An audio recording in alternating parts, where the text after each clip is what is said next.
It was a Tuesday, just like any other. I was looking for my sunglasses in my wife Sarah's car when my hand brushed against something unfamiliar tucked between the passenger seat and the center console. It was a phone, not her phone. I knew hers, a sleek silver model she was always glued to. This one was older, black, and had a cracked screen. My heart did a weird little flip-flop. Whose phone was this? Maybe a friend left it behind. I tried to rationalize, but a cold knot was already forming in my stomach. I pocketed it, feeling like a thief. Back inside the house, I stared at the device. The battery was at 3%.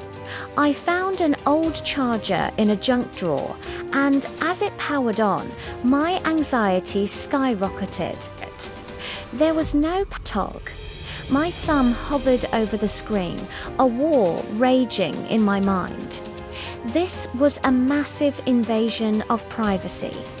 But the alternative, the not knowing, felt so much worse. I had to know. I opened the messages first.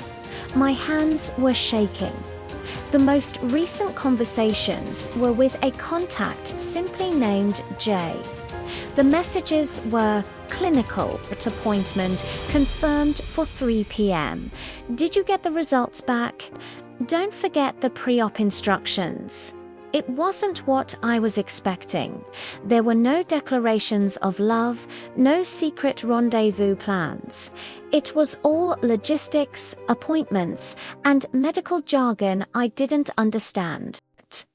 My suspicion shifted, morphing into a deep, unsettling confusion. What was she hiding? I scrolled further back weeks, then months. The tone of the messages with Jay was different then. More personal, more emotional. I can't do this alone. Jay, thank you for being there. I'm so scared of what my mind raced through 1,000 terrifying possibilities. Then I found the photo gallery. It was mostly empty, except for a few screenshots. One was a map to a building on the other side of town. I recognized the street name. It was near the big medical campus, but this wasn't the main hospital. It was a smaller, specialized clinic. Another screenshot was of a doctor's profile. Dr. Alistair Finch, an oncologist. The word hit me like a physical blow. Cancer. I stumbled back and sat heavily on the edge of the bed, the cheap phone feeling like a lead weight in my hand. Suddenly, everything started to click into place, forming a picture I never wanted to see. Her constant fatigue, which I'd dismissed as work stress, her unexplained absences, which she'd vaguely called errands. The way she'd sometimes just stare into space, a look of profound sadness in her eyes that I could never quite decipher. I had been so wrapped up in my own world, my own minor frustrations. I had accused her, in my heart, of the worst kind of betrayal. But the truth was a betrayal of a different sort, one that was far more cruel and devastating. She wasn't cheating on me, but she was fighting a silent, solitary battle. The second phone wasn't for a secret lover. It was her lifeline, a dedicated line to her doctor, her support system, a place to store the terrifying details she was trying to shield me from. Jay wasn't a lover. A quick search of the number revealed it was a support group coordinator at the cancer center. Sarah was trying to protect me. In her own way, she was trying to keep my world from falling apart, even as hers was crumbling. Guilt washed over me, so potent it was suffocating.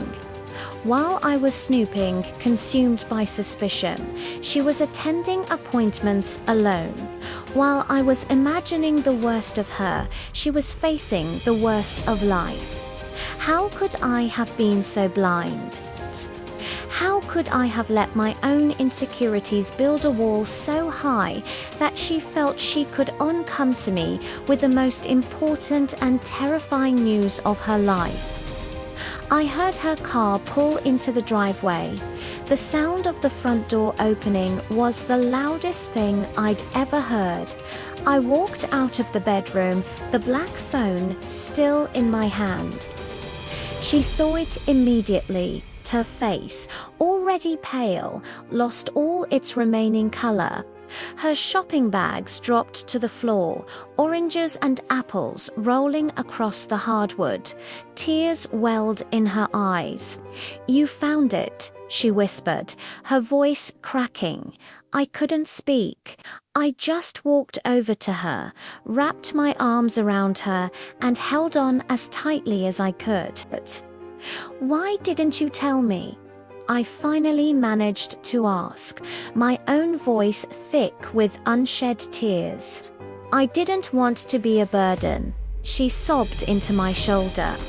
"I didn't want to see the look in your eyes, the pity, the fear. I wanted to handle it, to beat it, and then tell you it was all over."